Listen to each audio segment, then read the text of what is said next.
Hi everybody, this is Carissa and welcome back to my YouTube channel, Inky Fairy Designs.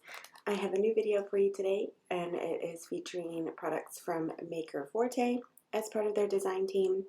I had to take some time off last month, that's why you haven't seen a video from me since my last video because my father passed away the night that I actually edited my last video, which was super hard for me.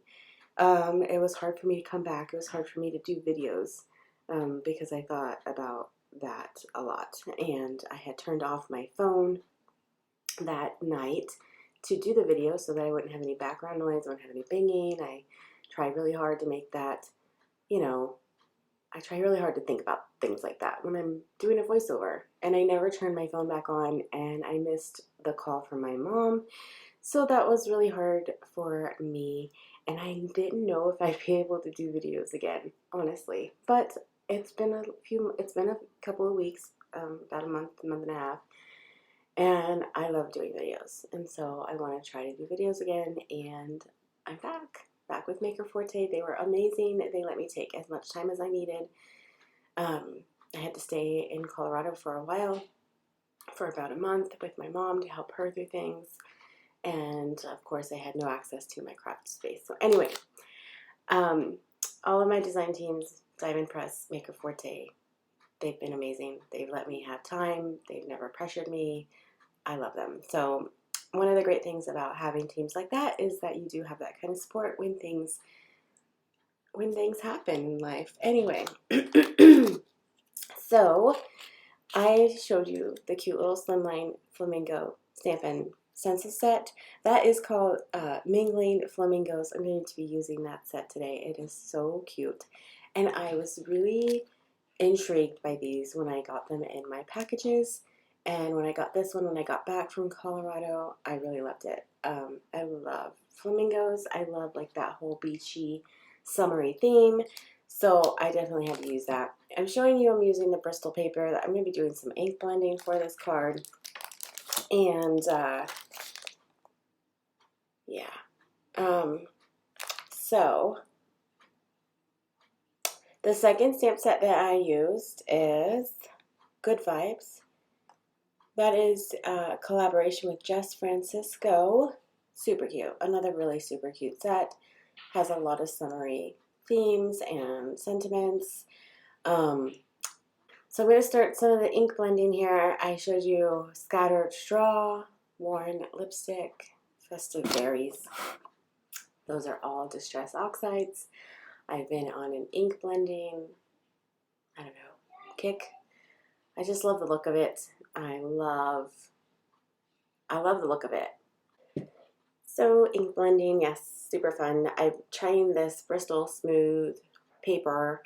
I normally just ink blend on like smooth cardstock that I use for card bases or coloring because I like the smooth.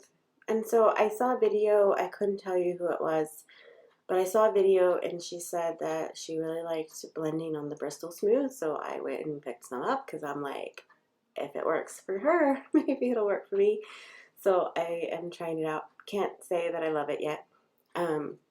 And then I don't know if you picked that up, but I totally used the yellow sponge or ink blending thingamajig for my pink. Didn't mean to do that. I pretty much have like per color family for the ink blending tools, and I totally put the pink into my yellow, which I didn't mean to do, but now I realize what I did.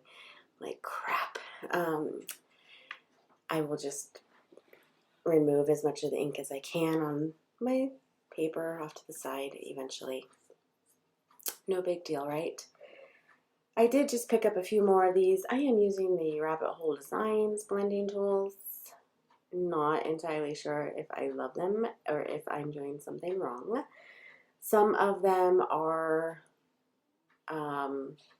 like getting hard, so they come super soft like a bunny's tail, and I love them, and they blend really nice for a while, and then all of a sudden they start getting hard, And I tried washing them, but it's just not. So I just picked up some more to see if like it's me. Maybe I contaminated it, because that is totally could be me, could be user error. Totally, I will admit that. So I have some new ones that I'm going to just strictly use for the distress oxides, nothing else, and we'll see how it goes.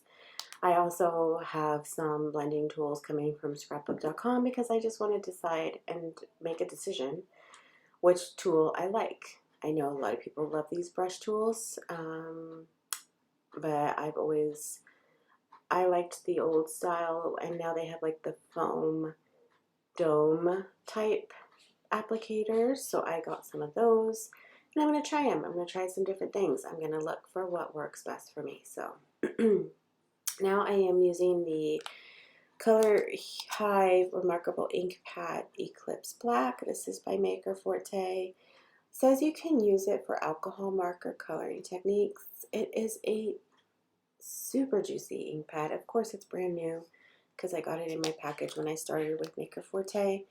But it is so dang juicy. You can see I have to wipe away areas so that I don't like get stamping where I don't want it necessarily. I end up getting it where I don't want it anyway, but we cover that up with a sentiment because you can always make it work. So I like it. I haven't tried it for alcohol inks yet, like markers, but I will. I'll give it a shot. I like the dark black color though. I love like crisp black ink pads. Those are my favorite. So VersaFine Clair is one that gives you like that super crisp black image every single time, and this one seems like one as well. So I'm stamping it in my Misty, and I didn't wait entirely for my black background to dry. So the Distress Oxides, they can stay quite saturated for a while, and I didn't dry it. I didn't wait. You can see also, I wanted to mention, I am all over the place. I am sorry. It's my first video back, and just bear with me. I'll get better. I'll get better, I promise. Oh, I'm also using the new ink smooshing or stamping tool from Maker Forte that I will have all of the supplies linked in the description below. But that thing is awesome because I always used like my sleeve in the winter time, but then when it's summertime, I'm not cold, I don't have long sleeves, so I would like pick up a rag or something. But that thing is awesome. It gives you nice even pressure across the Misty for your stamping. So, and now I'm using this stamp from the Good Vibes stamp set. I thought it looked like a sun, which I think it does. I think it is supposed to be a sun. So I thought that would be super fun. And then the cool thing about the stencil set that I didn't really use as a stencil is that I can use it as a mask. There's like a mask portion of it. So you can mask off like what you've already stamped. It matches and aligns perfectly with the stamp, which is awesome. Because who wants to fussy cut all of those little flamingos? Not me. So I put that over to cover the black area. I'm holding it in place with some washi tape and some magnets. And then I'm going to pick a coordinating oxide ink.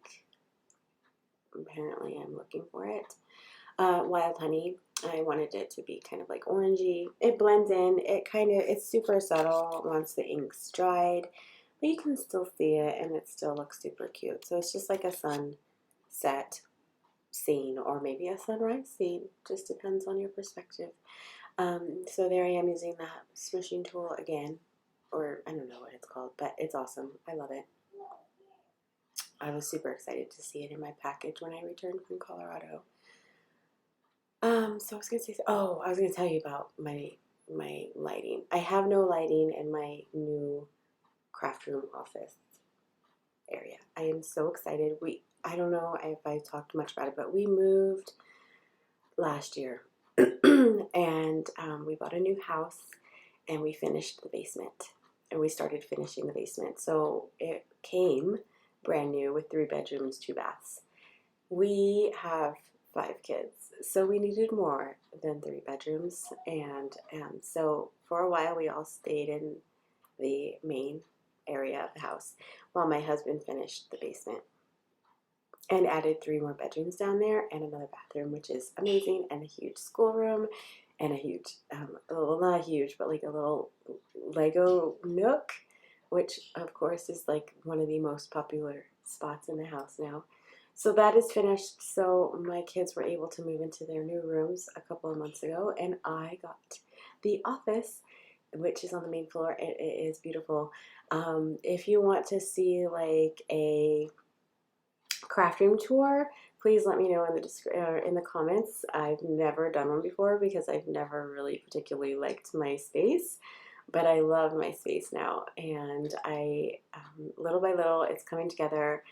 My husband built me a custom desk, but anyway, all that to say, I don't have lights. I don't have my lights set up because I don't really have space for them, so I'm not sure where I'm going to be able to put them. So when I filmed this, I was going against the sun, so you can see, like, in the beginning it was beautiful, perfect, natural lighting. I loved it. I was like, oh my gosh, this is amazing, but I don't have a ton of time. I maybe have an hour of that really good spot, and I do other things and come back and film and do other things. And so when I came back and continued to film, you can see I start getting those harsh shadows from the windows behind me. So it's kind of a bummer, and I apologize, but I'll figure it out. I'll figure it out, and I want to figure out how to film during like any time. So I need to figure out lighting that I can hang from the ceiling. Yes, we had the home built, but we didn't do anything really super custom because we don't plan on being here forever.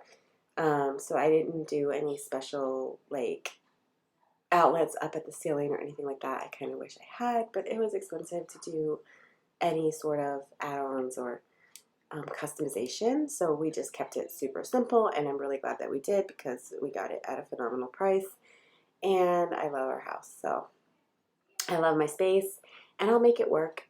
It's got double doors. It is like so stinking cute. So I work from home. I film, I film videos. I work with craft companies, and so I just love having like my own space with a door. Like I've never had a door before in any area that I worked. And I know a lot of us don't. I know a lot of YouTubers, like huge craft YouTubers, craft and film in their kitchen. And I think that's awesome. But I love having my own space. I love being able to shut the door. So anyway, I picked out some paper from Maker Forte. They sent me a sampling of their cardstock, which is super nice. So I picked like a light pink and they're black, and I just matted it on a standard slimline card base that I created using a cardstock cut to 8.5 by 7, I think. So then it folds and it's 3.5 by 8. 3.5 by 8. Anyway, the standard slimline. I just matted it and made it cute. I stamped the sentiment on white cardstock with the Remarkable ink pad again and popping it up. I die cut it with a banner die that I have from Diamond Press, and I'm just going to pop that up. Oh, you see the little mark that I'm covering? That is what we do, right? Any imperfection that we don't like on a card after spending this much time on something, we are not going to start over. We can just pop a sentiment over it and cover it that way. I thought the ink like stamping would cover it, but it didn't. So then I added the sentiment. And here are some close-ups for you of the card. I hope you enjoyed this video. Thank you guys so much. If you did, please give it a thumbs up and consider subscribing to my channel. I will have 2 videos a month with Maker Forte, and hopefully some more sprinkled in throughout if I can find the time to do that. I am starting to get back into my groove just because I have like my creative space again, and I am super excited about that. So let me know what you want to see as far as videos, and I will see you in the next one. Bye.